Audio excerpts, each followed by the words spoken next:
positive test day. So I believe it was 78 positive tests. Since that time, we've had quite a few other people test positive. We also had our 6th person die today, and my thoughts and prayers go out to that family.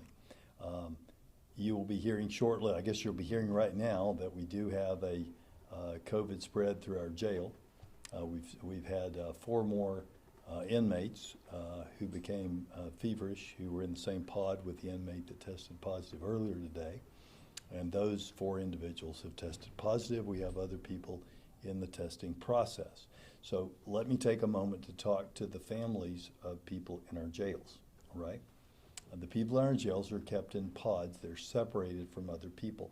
The fact that your loved one is in jail does not mean that they're going to get COVID. In fact, we have a Parkland med mod, basically a hospital right there in the jail. We prepared for this eventuality weeks ago, and your family members are receiving, those who are sick are receiving excellent care, and those who are not sick are receiving good separation.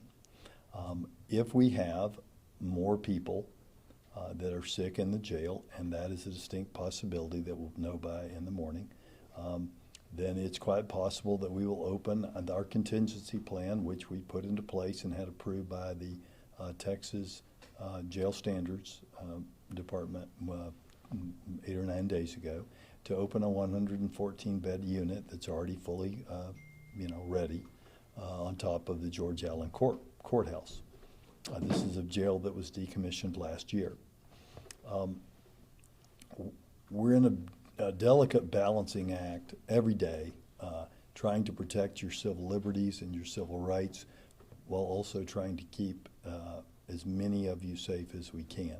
So I want the people to know some things before we get off jails. Video visitation will now be free. Anyone who wants to do video visitation, that will be free. As you know, I pushed hard a couple of months ago and got us the lowest jail call per minute in the country. So that's another way to stay in touch with your loved ones, because we're not letting people in and out of the jail. We're looking at more PR bonds. It's never made sense to me while people are in jail simply because they're too poor to pay a bail bondsman for something like shoplifting. And so, this is accelerating our efforts at criminal justice reform on that end. But on the other hand, I want the public to know that this does not mean that violent criminals will be let out onto to the street who are serving sentences for violent crime and awaiting being sent to TDC. Now, 3 out of 4 in our jail are not convicted of anything. They're suspects, all right? But there are certain crimes that you can be a suspect for that it's just not safe. And I'm not saying you're guilty, and I'm not saying you're a criminal, but for the safety of the public, those folks will need to stay in jail. And I want their families to know that we absolutely will do everything in our power to keep them safe, and we will keep them safe. They'll be isolated in the best way possible from anyone who is sick. All right. I want to turn it over to Phil. We are trying to keep these brief to talk to you about the spikes that we're seeing. Then I'll take some questions and we'll call it a night. Oh, there's my yeah, that's right. As the judge mentioned, today we reported 78 new cases diagnosed, bringing to the total 247 cases for Dallas County. That's significantly higher than the last couple days and several days, and it's the highest we've ever reported. This does, the interpretation of that, though, some of these, that because of the varying testing turnaround and things reflect some of these tests were collected at different times of the last several days. So we're still trying to interpret how this is going. It actually, at this point, does not even include the tests that have been done through the drive-thrus. But certainly, it is the largest number that we've seen in a single day. We actually just also tomorrow morning, we'll be officially reporting our 7th death tomorrow. So Again, the numbers continue to climb, and it's just a reminder how important it really is for everyone to really adhere to the judge's orders on the social distancing and the stay home, stay safe, because that's what it's going to take. And you're doing a great job on complying. Dallas County residents couldn't be more proud of this community, the way that they are stepping up to keep themselves safe. Before we take questions, I want to point, well, I can point from here, I guess. I want to point out these two posters which have information. Well, let me, so I can see them too. Let me just grab those. Okay, so I want to point out these posters which have important information very briefly. If you're an employer needing essential workers, in other words, well, you know who you are. If you're an essential employer and you need workers, call this number, okay? If you're seeking a job with an essential employer, hit that website. If you're a nurse or a physician wanting to help, and I'm talking about like a retired person, if you don't quite have all the paperwork, if there, for some reason something's lapsed or you don't quite have it, hit us anyway. And by the way, if you're thinking, well, I'm 70 years old and I'm a high risk and I don't want to go in there, a lot of this is telemedicine. But if I could just ask you, we need to press you back into service. We're not pressing you back into service right away. We'll contact you and let you know when that day comes, but it will come, and we need the people who can be face to face with the patients there. We need you on telemedicine. All right, and some of you maybe have left and you're not in a high-risk group and you're willing to go lay hands on patients, and we need you for that too. Here's community foundations. If you want to give money, there's a website for that at the bottom, okay? If you're a business, and I know there's still a lot of you that have questions about your business, it's over here on the second poster. I'll just move over there real well, I'll leave you this too. It's business COVID-19 at dallascounty.org. That is the very best way to get an answer, and we'll try to post all those on Twitter so everybody else can see them too, as well as answer your question. And then if you want to help frontline responders because you want to donate or make PPEs, sanitizer, or ventilators, it's helpdallascounty.org. And with that, we'll take your questions. Yeah. Can you just clarify the inmates that are infected? What's the total? Is it 4 or 5? It's 5. It's 5 as of an hour ago. Okay, and Allison, you had a question? Yeah, so yesterday we maxed out testing at the 2 drive-through sites, meaning 500 tests. And I know that we're getting 5,000 tests a week from the federal government. I had asked the emergency manager in Dallas if we will get more tests now that we are maxing out the tests and we clearly might need more. He said we will not. Does that concern you? How is that harming or hindering what we're doing here in Dallas County? The number of tests, Allison is asking about the number of tests. Am I concerned that we're not getting more? Yes, I am concerned. I've spent a good part of my day for the last 9 days trying to get more tests. I was initially told that each of these pods would handle 4,000 a week, and when I was told that, I told them we needed at least 4, because remember, we're not just covering Dallas, we're covering the Metroplex, because the other counties didn't opt to take drive-through testing.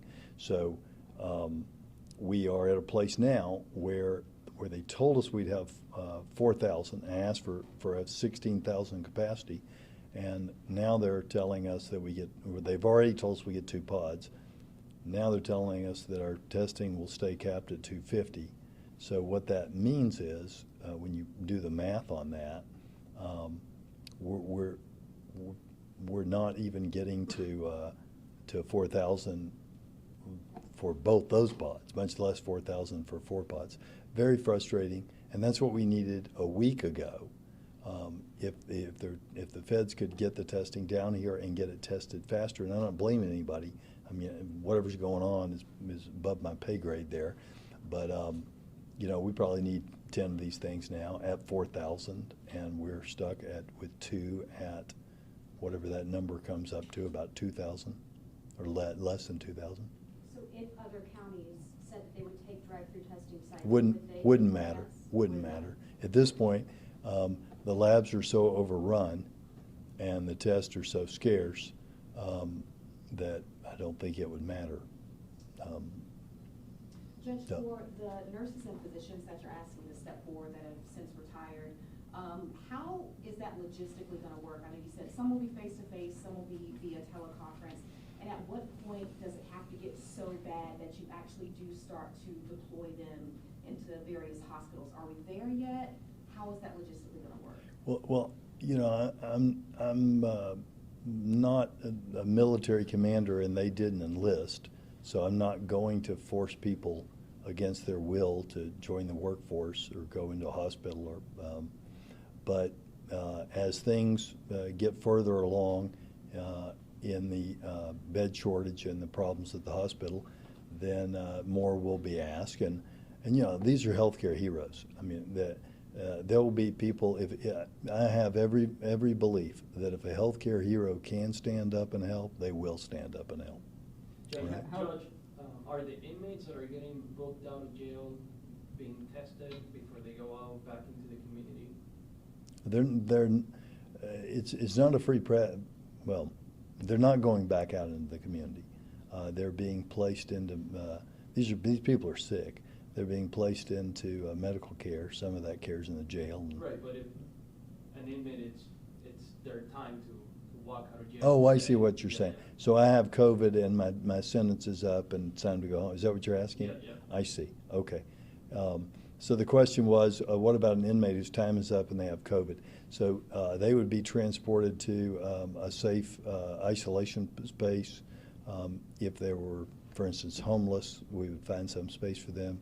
If they had a house, what we need people to know is same thing with our officers that are going to have to be isolated. We hadn't had any officers test positive for COVID, but they're just like a family contact at this point, right? So if that officer's been serving food and being around those inmates and they're now positive, it's just like if you were around your loved one in the home, you're now in a shelter-in-place or in a basically lockdown situation. Okay, so under the order, if that happens in your home, we would say you can't leave your home, you can't go to school, you can't go to the grocery store. That family's got to stay in place. We'll figure out ways with our volunteer partners and our government to get you food. Would be the same thing with these people coming from the jail, right? We'd have to put them in a safe place. We'd have to think about, and we're thinking about that tonight. I've got a group of people talking to the officers tonight. Do you want to go home? Or do you all, 2 or 3 of you, want to bunk together in one of your home and have your wife and kids go stay at another home? How are we going to deal with this? Because once that person's in the home, if they were to get sick, then the whole family would be on lockdown. And understandably, these first responders, these people in law enforcement, are the bravest of the brave. But they've got, it's a tough thing when you're put on quarantine, and what does that mean for your family? So we got some tough decisions to make tonight, and we'll get back to it as soon as this is over. Any other questions? How prepared is the county, I guess, to get like a potential large outbreak in the prison to area hospitals? Well, in Dallas County, we're blessed to have had the foresight to have built a $50 million hospital. A few years ago, 3 years ago, we opened up a hospital, a Parkland Hospital, right there in the jail. So we can handle a lot of these things in the jail. When people get sick enough to where we can't handle in the jail, these are human beings, so they'll be transported just like you would be by ambulance to the place that has the care that they need. And in our hospitals, we have rooms where, like you've seen on the movies probably, you can put somebody under guard and make sure they don't leave. Clay, you said earlier this week just about how the county was researching possibly, a makeshift hospital or putting something together to treat COVID-19 patients. And you mentioned looking at old Parkland, potentially a parking garage, anywhere where you guys could get together and put something together. How is that looking right now? Yeah. Is it progressing? What details can you share? And secondly, the governor's office said that they're planning on releasing some numbers about hospital bed availability. Have you seen those numbers yet too? Have not seen the governor's numbers. It's been a busy day. He may have released them on the 4 o'clock call. I was on other calls during that call. That's a listen-only sort of a call. He may have said something on his call, but I wasn't able to hear it today. So let me kind of give you, we're not ready to announce where the hospitals will be. I'll give you some visibility into that. It will be hard to use old Parkland across the street from new Parkland, because when you decommission a hospital, which that one has been decommissioned, then the oxygen lines and the things that are needed, especially for a ventilator-intensive pandemic, aren't there. However, there are other hospital buildings around town that still have their oxygen lines that we can look at. You can also look at, for instance, when we built Parkland, and I think a lot of hospitals are like this, we built Parkland with larger than the old hospital's rooms, okay? And the old hospital had 2 beds in there, but the new hospital only has 1 bed in there. And there's different infection reasons and other reasons why that is. But in a situation like this, we can double up those rooms. We can take some surgery centers and turn those into ICUs, and we've already done that. Do you know how many buildings offhand that you guys are looking at? Right now, I don't want to say what they are because we're in negotiations. Right now, as far as I know, it's 2.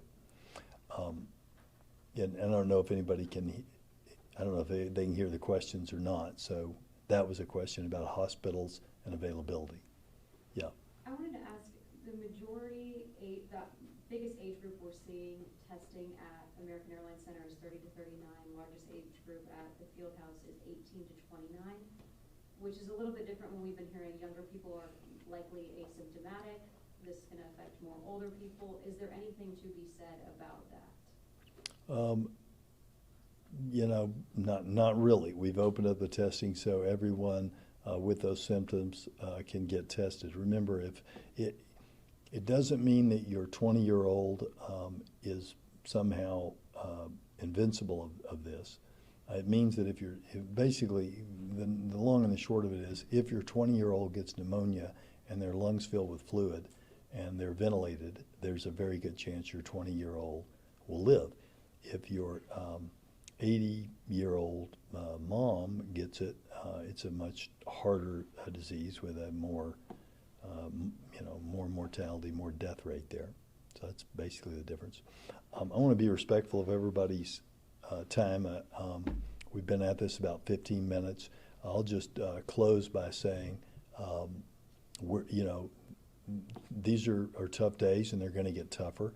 The decisions that we're all making, and I'm not talking about just me, I'm talking about you and your families, the decisions that we're all making are going to get harder, and we just need to show compassion towards one another, and we need to make decisions that are in the best interest of everyone in our community. And what I'll pledge to you is, as we go through this dark time, we will do everything that we can to lessen the chance of you getting sick, and we'll also do everything we can to lessen the chance of disruption in your life. We are, I hate where we are as far as where we are economically.